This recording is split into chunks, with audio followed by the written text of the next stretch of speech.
Je l'avais aimée éperdument. Pourquoi aime-t-on? Est-ce bizarre de ne plus voir dans le monde qu'un être, de n'avoir plus dans l'esprit qu'une pensée, dans le cœur qu'un désir, et dans la bouche qu'un nom? Un nom qui monte incessamment, qui monte comme l'eau d'une source des profondeurs de l'âme, qui monte aux lèvres, et qu'on dit, qu'on redit, qu'on murmure sans cesse partout, ainsi qu'une prière. Je ne conterai point notre histoire, l'amour n'en a qu'une, toujours la même. Je l'avais rencontré et aimé, voilà tout. Et j'avais vécu pendant 1 an dans sa tendresse, dans ses bras, dans sa caresse, dans son regard, dans ses robes, dans sa parole enveloppée, liée, emprisonnée dans tout ce qui venait d'elle, d'une façon si complète que je ne savais plus s'il faisait jour ou nuit, si j'étais mort ou vivant, sur la vieille terre ou ailleurs. Et voilà qu'elle mourut. Comment? Je ne sais pas, je ne sais plus. Elle rentra mouillée un soir de pluie et le lendemain elle toussait. Elle toussa pendant 1 semaine environ et prit le lit. Que s'est-il passé? Je ne sais plus. Des médecins venaient, écrivaient, s'en allaient. On apportait des remèdes, une femme les lui faisait boire. Ses mains étaient chaudes, son front brûlant et humide, son regard brillant et triste. Je lui parlais et elle me répondait. Que nous sommes-nous dit? Je ne sais plus. J'ai tout oublié, tout, tout. Elle mourut. Je me rappelle très bien son petit soupir si faible, le dernier. La garde dit: Ah! Je compris, je n'ai plus rien su, rien. Je vis un prêtre qui prononça ce mot. Votre maîtresse. Il me sembla qu'il l'insultait. Puisqu'elle était morte, on n'avait plus le droit de savoir cela. Je le chassai. Un autre vint, qui fut très bon, très doux. Je pleurais quand il me parla d'elle. On me consulta sur 1000 choses pour l'enterrement. Je ne sais plus. Je me rappelle cependant très bien le cercueil, le bruit des coups de marteau quand on la cloua dedans. Ah mon Dieu, elle fut enterrée. Enterrée, elle, dans ce trou. Quelques personnes étaient venues, des amis. Je me sauvai, je courus. Je marchai longtemps à travers des rues, puis je rentrai chez moi. Le lendemain, je partis pour un voyage. Hier, je suis rentré à Paris. Quand je revis ma chambre, notre lit, nos meubles, toute cette maison où était resté tout ce qui reste de la vie d'un être après sa mort, je fus saisi par un retour de chagrin si violent que je faillis ouvrir la fenêtre et me jeter dans la rue, ne pouvant plus demeurer au milieu de ces choses, de ces murs qui l'avaient enfermé, abrité, et qui devaient garder dans leurs imperceptibles fissures 1000 atomes d'elle, de sa chair et de son souffle. Je pris mon chapeau afin de me sauver.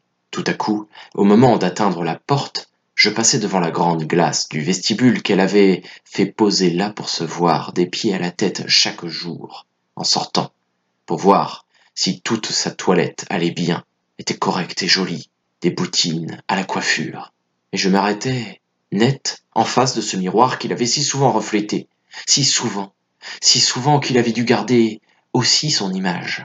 J'étais là, debout, frémissant, les yeux fixés sur le verre plat, profond, vide, mais qu'il avait contenu tout entière, possédé autant que moi, autant que mon regard passionné. Il me sembla que j'aimais cette glace, je la touchais.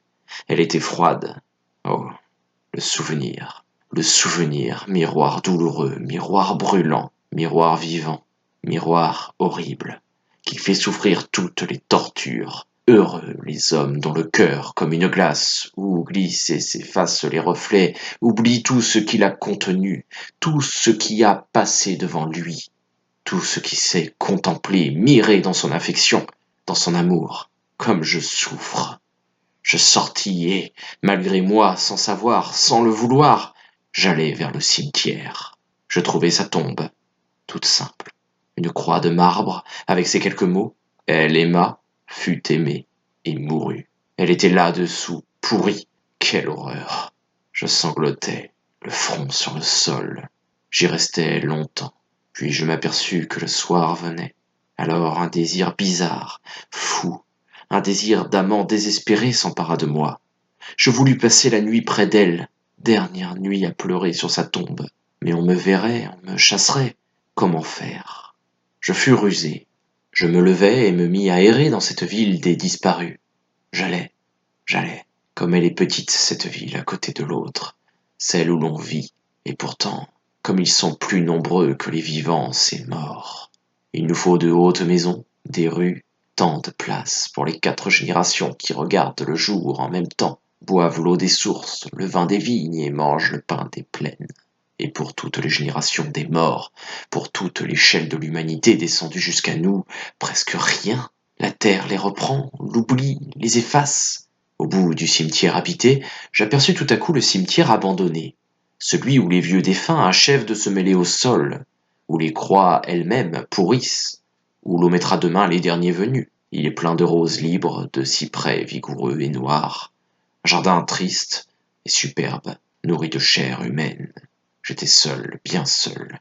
Je me blottis dans un arbre vert, je m'y cachai tout entier entre ses branches grasses et sombres, et j'attendis, cramponné au tronc comme un naufragé sur une épave. Quand la nuit fut noire, très noire, je quittai mon refuge et me mis à marcher doucement, à pas lents, à pas sourds, sur cette terre pleine de morts.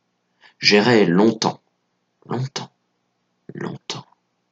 Je ne la retrouvai pas, les bras étendus, les yeux ouverts, heurtant des tombes avec mes mains, avec mes pieds, avec mes genoux, avec ma poitrine, avec ma tête elle-même, j'allais sans la trouver.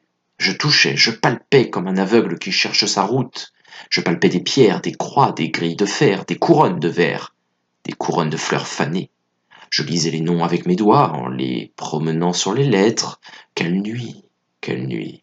J'avais peur, une peur affreuse, dans ces étroits sentiers, entre 2 lignes de tombes, des tombes, des tombes, des tombes, toujours des tombes, à droite, à gauche, devant moi, autour de moi, partout des tombes. Je m'assis sur une d'elles, car je ne pouvais plus marcher tant mes genoux fléchissaient.